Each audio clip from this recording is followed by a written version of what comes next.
तो दोस्तों ये आपका क्वेश्चन है जो कि आर्यभट्टा 2024 के लेवल 2 पेपर के अंदर पूछा गया था। हमें बता रखा है कि ए बी सी एक इक्विलेटरल ट्राइंगल है और ये जो छोटा वाला सर्कल है इसका एरिया हमें ये गिवन है और हमें ए सी प्लस बी की वैल्यू निकालनी है।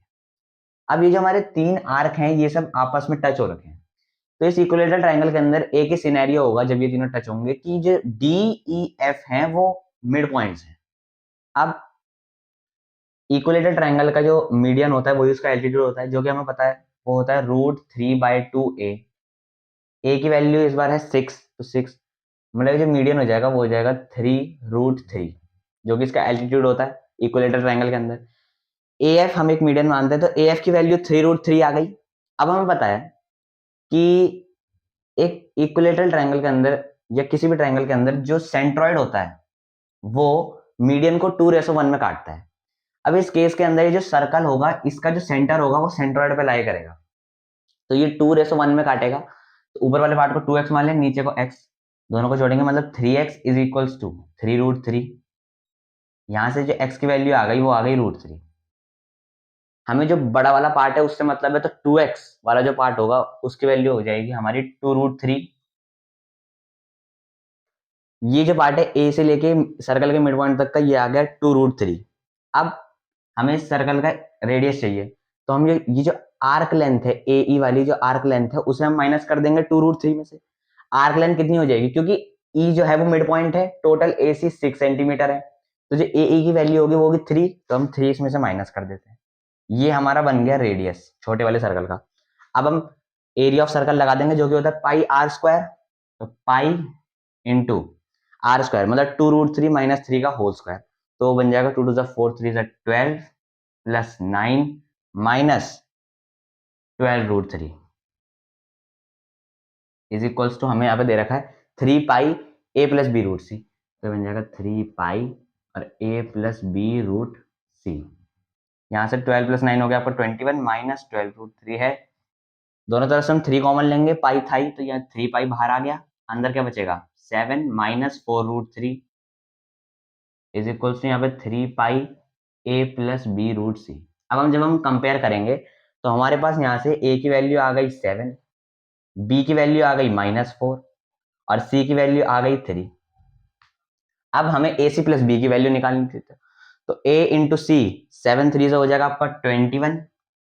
और b की वैल्यू थी -4, तो 21 -4, तो इसकी जो वैल्यू हो जाएगी वो हो जाएगी आपके पास 70। तो दोस्तों ये जो आपको क्वेश्चन है ये आपके आर्यभट्टा लेवल 2 2024 के पेपर में आया था। इसमें आपको दे रखा है कि ये दो पॉइंट्स हैं जो कि एक ही सर्कल के सरकमफेरेंस पे लाई करते हैं और उस सर्कल का जो सेंटर है वो ओरिजिन पे है। अब ये दोनों सेम सर्कल के सरकमफेरेंस पे लाई करते हैं तो इनके रेडियस, ये जो सेंटर से इनकी डिस्टेंस हो जाएगी, ये दोनों की रेडियस बराबर होगी। हम दोनों में डिस्टेंस फॉर्मूला लगा देते हैं, तो ओ ए जो एक रेडियस है वो बराबर किसके होगी, ओ बी के, जो दूसरी रेडियस है सेम सर्कल की। दोनों में डिस्टेंस फॉर्मूला लगाएंगे, तो ओ ए के लिए लगाएंगे तो √x1 माइनस x2 का होल स्क्वायर मतलब ए square plus y2 minus y1 का होल स्क्वायर मतलब ए स्क्वायर बराबर अंडर रूट। अब ओ बी की value same x1 minus x2 का होल स्क्वायर मतलब 1 माइनस √2a का होल स्क्वायर, तो बन जाएगा 1 plus 2a² minus 2√2a plus y2 minus y1 का होल स्क्वायर, तो √2a माइनस 2 का होल स्क्वायर, तो ये बन जाएगा 2a² प्लस 4 माइनस 4√2a। दोनों तरफ से अंडर रूट कैंसिल, इधर बन जाएगा 2a² is equals to 1 plus 4, तो ये बन जाएगा 5, 2a² प्लस आ जाएगा 4a² और माइनस 2√2a 4√2a, तो माइनस 6√2a। 2a² को इधर ले आए तो ये बन जाएगा 2a² minus 6√2a plus 5 is equals to 0। ये आपकी क्वाड्रेटिक इक्वेशन बन गई। अब इसके रूट्स अगर हम अल्फा बीटा मान लें तो अल्फा प्लस बीटा क्या होता है -b/a मतलब 6√2/2 is equals to 3√2। Alpha beta क्या हो जाएगा c/a मतलब 5/2।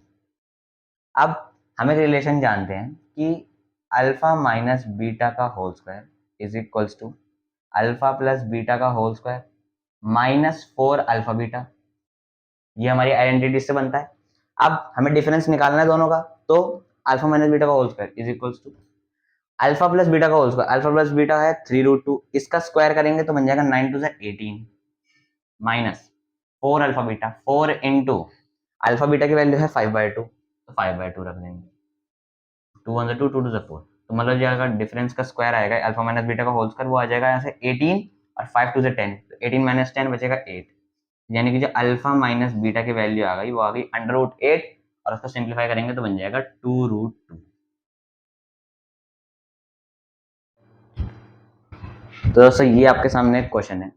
तो इसमें आपको बोला गया था a बड़ा है b से, हमें दे रखा था कि जो जब बड़े वाले नंबर के 3 गुना करके उसे छोटे वाले नंबर से जब डिवाइड कर रहे हैं तो क्वेश्चन 6 आ रहा है और रिमाइंडर भी 6 आ रहा है। दूसरा केस दिया था हमें, जब छोटे वाले नंबर को 5 से मल्टीप्लाई करके बड़े वाले नंबर से डिवाइड कर रहे हैं तो क्वेश्चन 2 आ रहा है और रिमाइंडर 3 आ रहा है, तो हमें नंबर का डिफरेंस पूछा था। अब हम ये देख के बता सकते हैं कि यहाँ से क्या हो जाएगा, dividend 3a is equals to हो जाएगा यहाँ पे डिवाइजर इनटू क्वेश्चन, मतलब 6b और प्लस रिमाइंडर बट +6, ऐसे ही इसमें बन जाएगा हमारा 5b is equals to 2a + 3, इसे हमने 6b को इधर लिया वेरिएबल वेरिएबल एक तरफ, तो ये बन जाएगा 3a - 6b is equals to 6, और इसमें जब वेरिएबल एक तरफ लाएंगे तो इधर -2a, 2a पहले लिखते हैं इसके साथ, तो -2a + 5b is equals to 3, दोनों इक्वेशन को हम जोड़ देंगे तो इधर बन जाएगा a और -b इज इक्वल्स टू इधर 6 + 3 जोड़ के आ जाएगा आपका आंसर 9। तो दोस्तों ये आपका क्वेश्चन है जो कि आर्यभट्ट में आपसे 2024 में लेवल 2 के पेपर में पूछा था। इसमें बोला है the positive integer a b c and d satisfy the equation, ये इक्वेशन है आपकी ab upon dc is equals to 3, तो which of the following numbers could not be the value of the product abcd।